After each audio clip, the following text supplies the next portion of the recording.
Good day, my fellow YouTubers. I am Batman, and it is my distinct privilege to demonstrate, exemplify, and exhibit in its entirety the gun that the Dark Knight himself would employ in combat against the enemies of his justice if he found it within himself to stop being a morally conflicted pussy and kill people. If he had just taken the time to kill the Joker the first time around, imagine how many more people would be alive today. Now, Batman defeats his opponents by relying on stealth both to advance and cause uncertainty in his enemies, and when those enemies' uncertainty inevitably turns to fear, the Batman emerges from the shadows and engages them one at a time, and at their most weakened psychological state, overwhelms them with sheer force. And indeed, the K7 is much the same. Guerrilla warfare, people. The tactic invented by those first American revolutionaries and employed to win the war. You hit the enemy hard, you hit the enemy when it is unsuspecting, you leave bodies in your wake, and then you get the fuck out of Dodge, alright? If you hadn't heard, the bird is the word. And also, the K7 SMG comes with a built-in suppressor. The hint there from IW is this is a stealth-oriented weapon, herp derp. However, what really makes this gun special is how quickly it puts people on the fucking ground. Under 15 meters, this gun has the second fastest kill time of all the SMGs. The only SMG that beats it is the Bison, which under 13 meters kills faster by a whopping 6 milliseconds. But the thing about the Bison is that the damage drop-off is so severe that by 17 meters, it's already a 5-bullet kill or about 320 milliseconds, whereas the K7, which has the second least painful damage drop-off in the SMG class, can retain a 3-bullet 130 millisecond kill.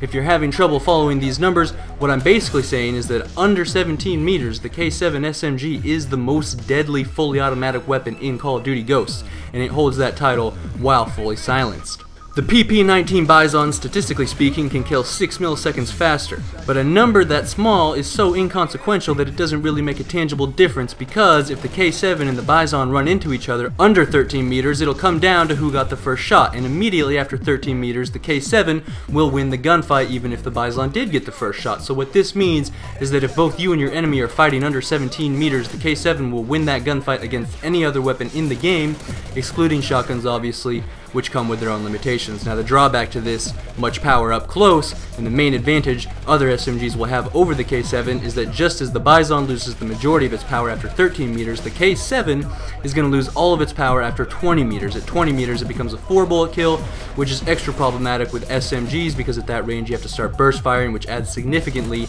to the kill time, and then by 24 meters, it's already a 7-bullet kill. And the thing is, close range you can fairly easily determine the difference between 5 meters and 10 meters, but at longer ranges, it becomes much more difficult to determine the difference between 20 and 24 meters, or even 17 and 24 meters, especially on the fly in high-pressure scenarios. So, as a matter of practicality, it is best to assume that over 17 meters, the K7 is effectively useless, and I want to emphasize that because I know a lot of us Call of Duty veterans like to think we're badass enough to burst fire and pretend an SMG is an AR when the situation calls for it, but Ghosts has subtly, though radically, evolved to ensure that there are boundaries that the SMG cannot cross. You are not going to land 7 bullets on an enemy while accounting for recoil and enemy movement. To think otherwise is foolishly arrogant. So it is best to avoid those situations entirely and keep all of your gunfights under 17 meters. So with that in mind, the key to success when fighting with K7 SMG is to focus on speed and stealth. Speed so that you might close the distance between you and your enemies to under 17 meters where you will have the clear advantage,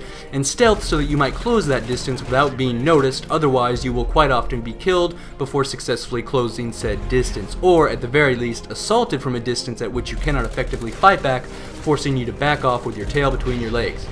Now, what you already have working in your favor in regards to speed and stealth is the built-in suppressor and the fact that the K7 SMG has the fastest reload time of the SMGs, which I believe means it has the fastest reload time for primary weapons in Call of Duty Ghosts. Now, to maximize on these strengths, I highly recommend agility, sleight of hand, ready up.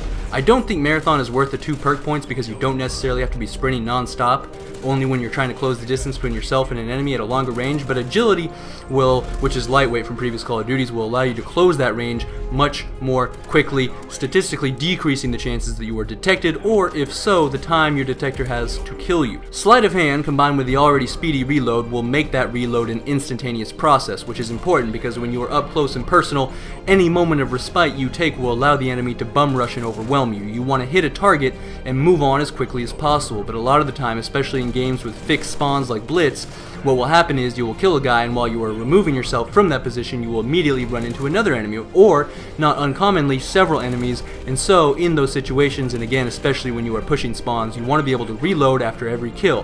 For that to work, it's got to be instant, and that's why you should rep sleight of hand.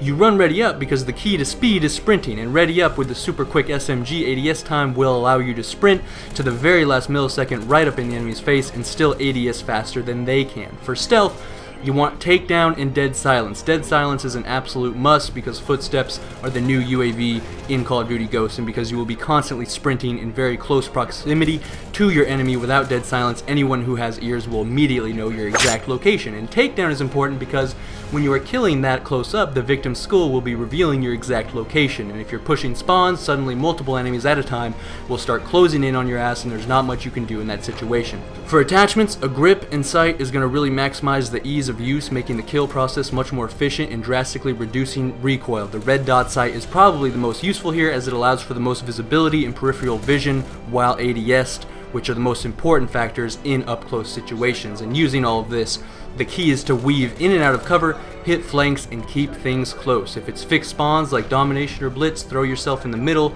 of the enemy spawn, running from cover to cover. And if used correctly, this weapon setup causes a lot of frustration and emotional stress in your enemies, because when done properly, you'll be killing motherfuckers often in places they think they are safe and from random directions, and after that happens a few times, they'll start feeling like at any moment they're about to die, in a constant state of danger. And that's the kind of fear that makes people play badly. That's the kind of fear that wins games single-handedly, and suddenly I am become more than a man fighting crime, but a symbol of justice.